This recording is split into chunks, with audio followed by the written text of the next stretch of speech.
আল্লাহর কাছে কিছু চাইতে হলে, আল্লাহর কাছে কিছু পেতে হলে, ইহকালের সুবিধা ভোগ করতে হলে, পরকালের সুবিধা ভোগ করতে হলে রাতে উঠেই তাকে কিছু বলতে হবে।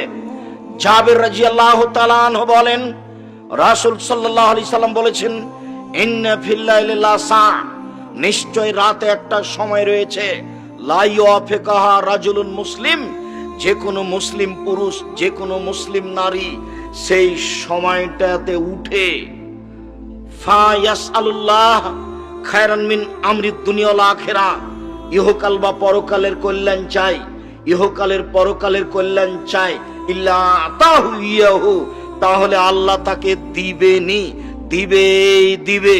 ওই সময়ও চাইলে যা চাচ্ছে কল্যাণ ইহকালের পরকালের আল্লাহ তাকে দিবেন।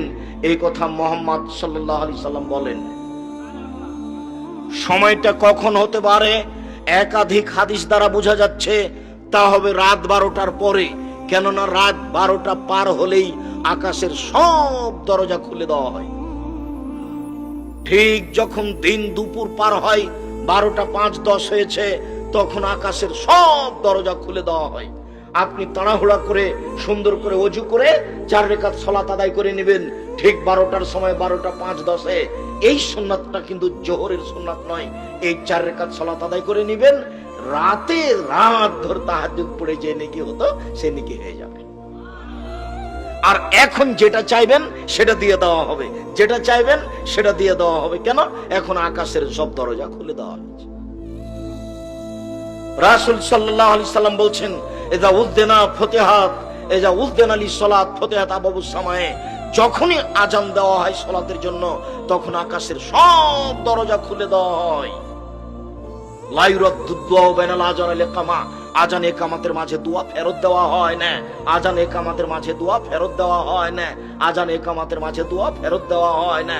আজানের সাথে সাথে সব দরজা খুলে দেওয়া হয়েছে। ওইটা চিন্তা করবেন না আব্দুর রাজ্জাক সাহেব, আহলে হাদিসরা তো আজান দেয় 3:30টায়, আর এক ভাইয়েরা আজান দেয় 5টায়, তো দরজা খোলা হয় কখন? আপনার যখন আজান দেওয়া হয় তখন, ওই ভাইয়ের যখন আজান দেওয়া হয় তখন। আপনি আল্লাহর কাজকে নিজের মতো ভাবতে গেলেন কেন? আল্লাহর কাজকে আপনি নিজের মতো ভাবলে তো তাহলে ভুল বুঝলেন। আল্লাহ নবী বলছেন যে মালাকুল মউত মানুষের মাথার পাশে বসে তার আত্মাকে টেনে বের করে, খারাপ হলে জোর করে বের করে, আর ভালো হলে এমনি সহজেই বের হয়ে চলে আসে। তো জিবরাইল আলাইহিস সালাম প্রত্যেকটা মালাকুল মউত প্রত্যেকটা মানুষের পাশে বসে আত্মা কবজ করেন। তাহলে কত সময় লাগতে পারে? 5,000 মানুষের, 50,000 মানুষের, 50 লক্ষ মানুষের, তাহলে তো বহু সময় লাগবে। তাহলে তো এটা আপনি নিজের মতো ভেবে নিলেন। আল্লাহ যদি মালাকুল মউতকে বলেন, মালাকুল মউত সারা পৃথিবীতে যত মানুষ আছে এক মুহূর্তে মারতে হবে, সবার মাথার পাশে বসে মারতে পারবেন, তার নাম মালাকুল মউত,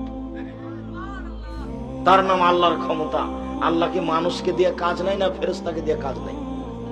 ফেরেশতা দিয়ে, ফেরেশতা খায় না, ওর পেশাব নাই, ওর পায়খানা নাই, ওর ক্লান্তি নাই, তার কর্ম আপনার মতো নয়, কোনোদিন ও আদেশ অমান্য করে না, তার নাম ফেরেশতা। তার গতি, তার চলন আমার আপনার মতো নয়। কবরের ব্যক্তি যদি উত্তর দিতে না পারে, কবরের ব্যক্তি যদি উত্তর দিতে না পারে, তাহলে তাকে মারে।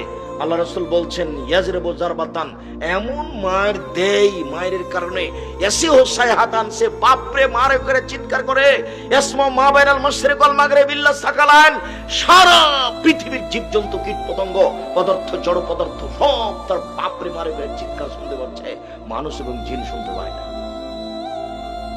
এখানে চিৎকার করছে এই কবরে মায়ের কারণে, 50,000 কোটি কিলোমিটার দূরে যে পশু প্রাণী আছে সে শুনতে পাচ্ছে তার চিৎকার।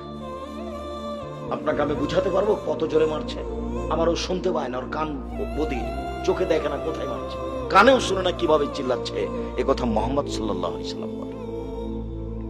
যার কারণে রাসূল সাল্লাল্লাহু আলাইহি সাল্লাম বলেছেন, মারাইতু মানজারান কাতল কাবর আবজামিনহু, আমার জীবনে দেখিনি কোনো দৃশ্য যেটা কবরের চেয়ে আশ্চর্য হতে পারে। এটা আল্লাহর কাজ, এটা ফেরেশতা দিয়ে তিনি করেন। আপনি আল্লাহর কাজকে নিজের মতো কখনো ভাববেন না। সময়টা রাত 12টার পরেই হতে পারে, তবে ওই হাদিসের ভিত্তিতে বুখারী মুসলিমের এক হাদিসের ভিত্তিতে এনজিল রব্বুনা তাআলা ইলা সামাই দুনিয়া হিনা আবকা সাল্লাল্লাহু আলাইহি আখিরা, রাতের 3 ভাগের 2 ভাগ যখন পার হয়ে যায়, 1 ভাগ বাকি থাকে, তখন আল্লাহ তাআলা সপ্তম আকাশ থেকে প্রথম আকাশে নেমে আসেন। নেমে এসে চিৎকার করে বলেন, মায়া ধুনি ফাস্তাজিবা লাহু, হে পৃথিবীর মানুষ কে আছো, কে আমাকে ডাকে, আমি তার ডাকে সাড়া দিব।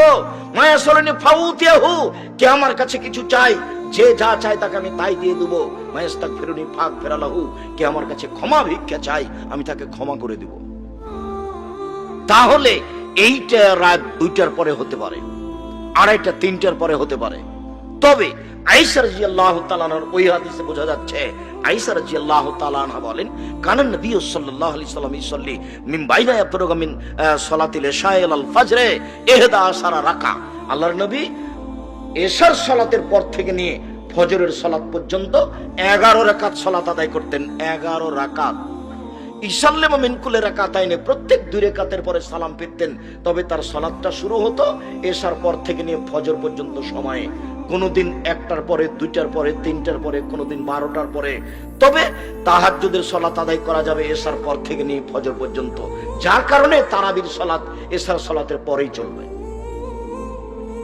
তবে তারাবির সালাত উত্তম হবে রাত 12টা, 1টা, 2টার পরে পড়া, কিন্তু জায়েজ এশার সালাতের পরেও পড়া। কেন?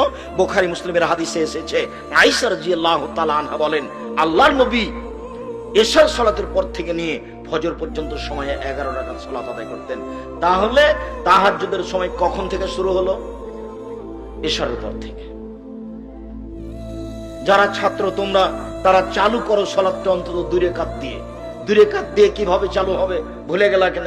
একটু আগে তো বললাম যে আল্লাহর নবী বলছেন, কেউ যদি নিজে উঠে স্ত্রীকে জাগায়, সুন্দর করে ওযু করে 2 রাকাত সালাত আদায় করে, তাহলে তার নামটা কাদের তালিকায় আসবে? যারা পরেজগার মানুষ, অতীতে চলে গেছে। তাহলে আমি 2 রাকাত পড়লেও পারি।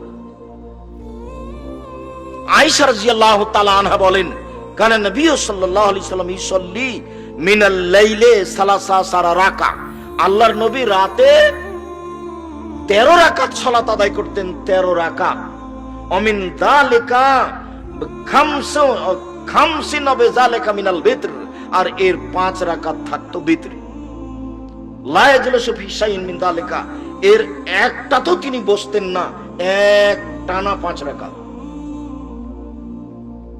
কে যেন একদিন বলছিল যে আব্দুর রাজ্জাক সাহেব বলেছেন, দেখা যাচ্ছে বক্তব্যে ফেসবুকে, যে বিতির পড়া লাগবে না। দিন রাত বিতির পড়ার কথা বলতে বলতে একদিন বলে দিলাম লাগবে না।